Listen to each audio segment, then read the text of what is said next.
O que é normal? Bem, as coisas que vamos mostrar hoje definitivamente não são. Em vista do que nossos antepassados faziam, podemos apenas balançar a cabeça hoje. Especialmente em direção ao sexto ponto, o que nos deixa completamente pasmos. Você quer conhecer quais práticas inimagináveis eram comuns há algum tempo atrás? Então fique ligado e certifique-se de assistir a esse vídeo até o final. Antes de começarmos, não se esqueça de clicar no botão de curtir e tocar o sino de notificação para mais vídeos incríveis. Além disso, fique por aqui até o final para ouvir sobre uma das tradições mais estranhas de muitos anos atrás, que é verdadeiramente bizarra.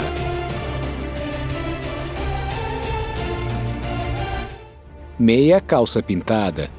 Muitas mulheres que queriam comprar meias calças durante a Segunda Guerra Mundial foram forçadas a desistir quando viam que as prateleiras estavam vazias. Afinal, a maior parte do nylon era necessária para o exército, como por exemplo, tecido de paraquedas, mas também para cordas, mangueiras e cerdas de limpeza. Com a oferta sendo escassa, era preciso encontrar outras maneiras de dar às pernas das mulheres a aparência desejada de meia calça. Por esse motivo, produtos como meias líquidas e maquiagem para pernas chegaram ao mercado na década de 40. Como você já pode imaginar, eram cremes e pastas que tinham o propósito de imitar visualmente as meias calças verdadeiras. Porém, quando algumas mulheres ficavam sem dinheiro para comprar esses cosméticos para as pernas, elas chegavam a atingir as pernas com chá, outras traçavam uma longa linha para imitar pelo menos uma costura. Para desgosto de muitas delas, no entanto, elas tinham que se proteger o mais rápido possível ao primeiro sinal de chuva. Afinal, as meias pintadas seriam lavadas imediatamente. Na Alemanha do pós-guerra, as meias calças eram tão difíceis de encontrar que se tornaram uma forma de pagamento separada no mercado negro.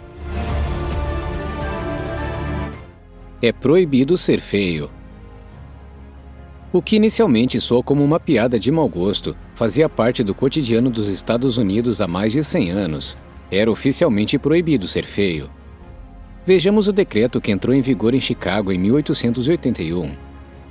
Para não causar desconforto ao resto dos cidadãos, quem fosse, entre aspas, mutilado, doente ou deformado de qualquer outra forma, deveria ser banido das ruas. Qualquer um que se aventurasse em público apesar de sua aparência indesejável, poderia ser multado em até $50, o que era uma pequena fortuna na época.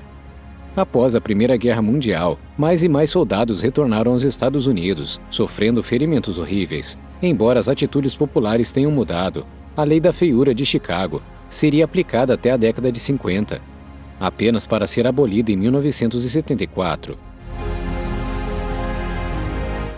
James Bouge. James Bouge detém um recorde curioso. Em 1913, tornou-se a primeira criança da história a ser enviada pelo correio. Anteriormente, seus pais haviam dado selos de 15 centavos ao filho de 8 meses e feito um seguro de $50. E com certeza, o menino foi entregue em um pacote para sua avó em Ohio. O serviço de encomendas do Serviço Postal dos Estados Unidos havia começado a operar apenas algumas semanas antes, e ainda não havia regulamentado com precisão quais coisas poderiam ser levadas pelo correio e quais não. Como os selos eram significativamente mais baratos do que as passagens de trem, alguns pais logo recorreram também à correspondência das crianças.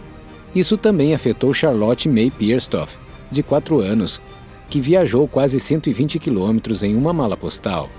No entanto, essa bizarra agitação, em que ninguém se importava com o bem-estar das crianças, logo acabou. Depois que o envio de pessoas foi oficialmente proibido, houve apenas entregas isoladas de crianças. O último caso conhecido foi em 1915. Fumar contra a asma. Todos os anos, milhões de pessoas em todo o mundo morrem como resultado direto ou indireto do cigarro. O consumo de tabaco mata mais de 7,6 milhões de pessoas no mundo todos os anos. Hoje, os perigos para a saúde de fumar cigarro são bem conhecidos. Mas nem sempre foi assim. Há cerca de 100 anos, as pessoas acreditavam que fumar era até saudável. Na verdade, essa atitude era compartilhada por alguns médicos, que apareciam em anúncios de tabaco, celebrando a fumaça acre como cura para a asma. Em detalhes, essa foi uma jogada de marketing igualmente cínica e eficaz das empresas de tabaco. De fato, muitas pessoas já sabiam no início do século XX que os cigarros não são inofensivos. Levaria muitas décadas até que o público em geral aprendesse a verdade sobre como o hábito poderia enviar você para o túmulo.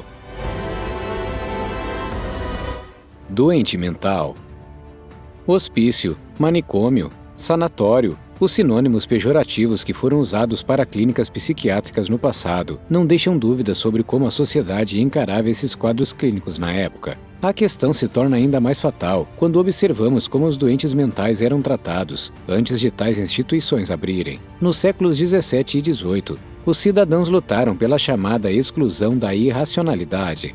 Isso significava que todos aqueles que eram diferentes de alguma forma estavam trancados em um espaço comum. Além dos chamados doentes mentais, isso incluía também os desempregados, prostitutas e mendigos. Frequentemente, os supostos loucos eram acorrentados e submetidos a torturas brutais para trazê-los de volta à sanidade. De fato, naquela época, acreditava-se que os doentes mentais eram resistentes ao calor, ao frio, à dor e à fome. Portanto, nenhuma roupa ou comida suficiente era fornecida a eles. Particularmente pérfido é que, em alguns casos, os internos, não se pode falar de pacientes nesse contexto, poderiam ser vistos como uma pequena quantia de dinheiro.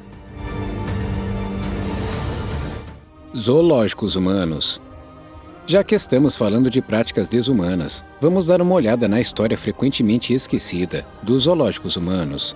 Embora possamos trancar leões, elefantes ou ursos em zoológicos hoje, muitos anos atrás, estrangeiros de todo o mundo seriam trancados em gaiolas e colocados em exibição. De fato, os estrangeiros expostos tinham lugar permanente em todas as feiras, festas folclóricas, circos e jardins zoológicos. As atrações patéticas sempre foram apresentadas em um cenário detalhado. Em 1896, isso também incluiu as 230 pessoas do Sudão que tiveram que viver em casas de barro, na exposição de Genebra, apesar do frio intenso. Claro, os prisioneiros não escolheram seu destino voluntariamente. Eles foram simplesmente sequestrados de suas casas e trancados em jaulas. Esses shows etnográficos eram muito populares na América do Norte e na Europa, com milhões de pessoas reunindo-se nos eventos para ter um vislumbre do exótico e estrangeiro.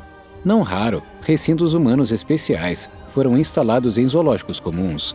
O último desses desprezíveis shows humanos ocorreu em 1958, na Exposição Mundial em Bruxelas.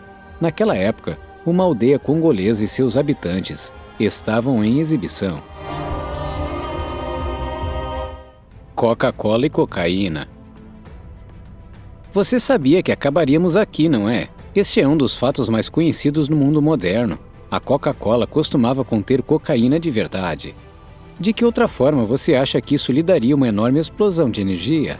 A Coca-Cola é tão popular hoje quanto era há mais de 100 anos. Bebidas como essa são conhecidas por serem uma das principais causas de diabetes e obesidade, mas ainda bebemos essas bebidas açucaradas, tanto quanto bebemos água. Foi dito que, quando a Coca-Cola chegou originalmente às prateleiras das lojas, continha até 250 mg de cocaína, bem como toneladas de cafeína. Na década de 1940, a cocaína foi proibida. Houve relatos de pessoas que adoeceram ao beber a bebida, e pelo menos 13 pessoas perderam a vida por overdose. Hoje em dia, a receita sofreu uma grande mudança, e a bebida é muito diferente do que era antes. Não há mais cocaína na Coca-Cola, embora haja uma tonelada de cafeína.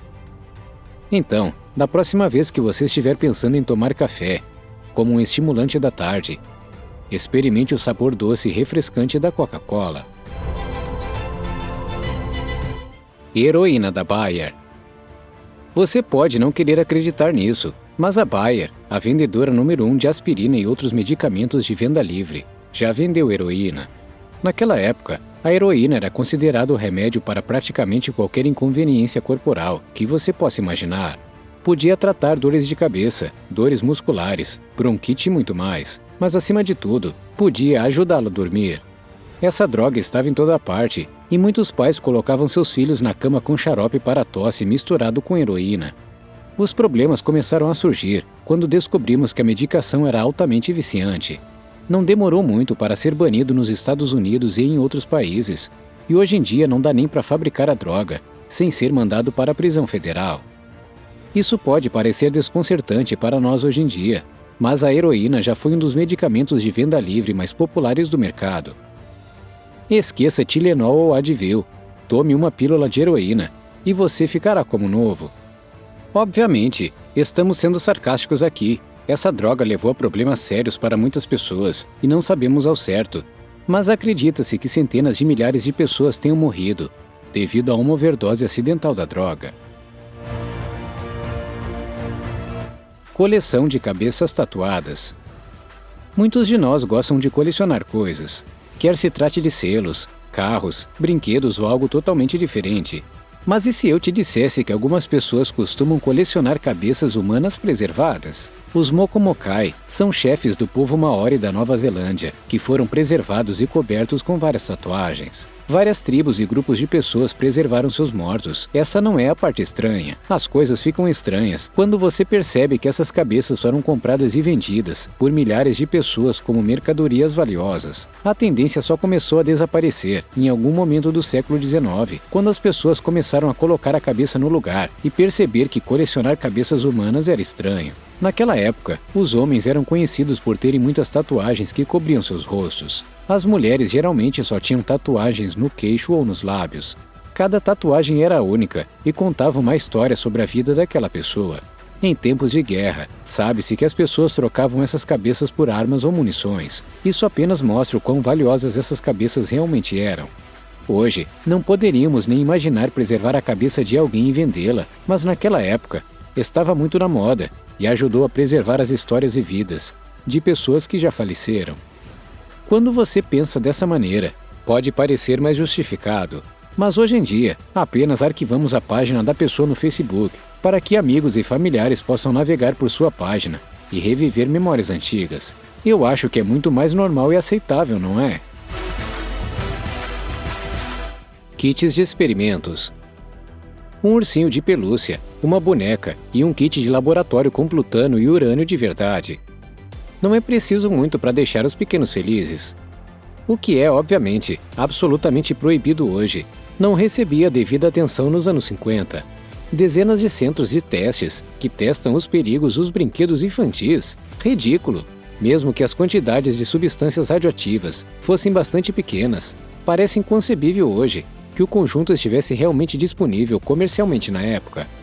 O slogan publicitário de crianças de olhos brilhantes nunca foi tão apropriado. Gaiolas para bebês. As crianças precisam de ar fresco. É lamentável quando a mãe não tem tempo para sair com o bebê por causa de todo o trabalho doméstico. Pelo menos, esse era o pensamento há muitos anos. Felizmente, esse problema costumava ser fácil de corrigir.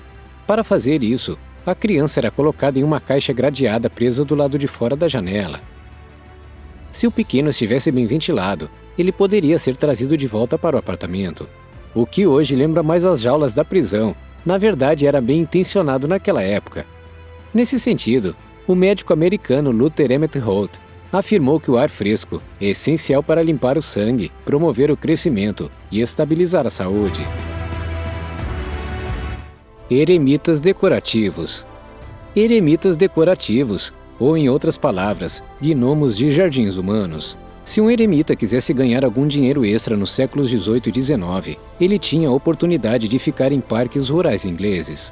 Foi estipulado contratualmente a que horas do dia o morador do jardim deveria comparecer para entreter os proprietários e seus convidados com sua aparência. O anúncio publicado pelo nobre Charles Hamilton, no século XVIII, mostra os deveres do eremita ornamental. Por isso, ele deve usar um casaco de lã, e em hipótese alguma deve cortar o cabelo, a barba ou as unhas. Além disso, era estritamente proibido circular pela propriedade do Sr. Hamilton, ou falar com os criados. Uma chamada ermida serviria de habitação, onde o adorno humano encontraria vários objetos como uma esteira, um colchão de palha e uma ampulheta.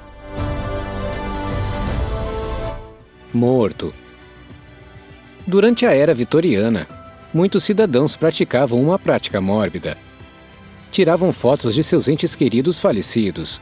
Para isso, os mortos eram envoltos da forma mais natural possível e muitas vezes se encontravam ao lado de seus familiares, que ainda estavam vivos. Como resultado, nem sempre era fácil dizer qual pessoa na foto já estava morta e qual não estava. Como a taxa de mortalidade infantil era muito alta na época, jovens falecidos eram frequentemente capturados em fotos. Geralmente essas eram as únicas fotos tiradas da pessoa. Embora hoje qualquer um de nós possa tirar uma foto rapidamente, as coisas eram muito diferentes há 150 anos. Embora a fotografia fosse bastante normal naquela época, era tudo menos comum. Bom, pessoal, agora é a vez de vocês. Qual foi a coisa daquela época que mais te surpreendeu? Você conhece outras coisas que costumavam ser perfeitamente normais, mas seriam inimagináveis hoje? Deixe-nos saber nos comentários abaixo. Por favor, dê um like no vídeo se você está aliviado em saber que essas práticas perturbadoras são coisas do passado. Além disso, não se esqueça de se inscrever para receber atualizações regulares sobre as histórias mais incríveis. Obrigado por assistir e até a próxima!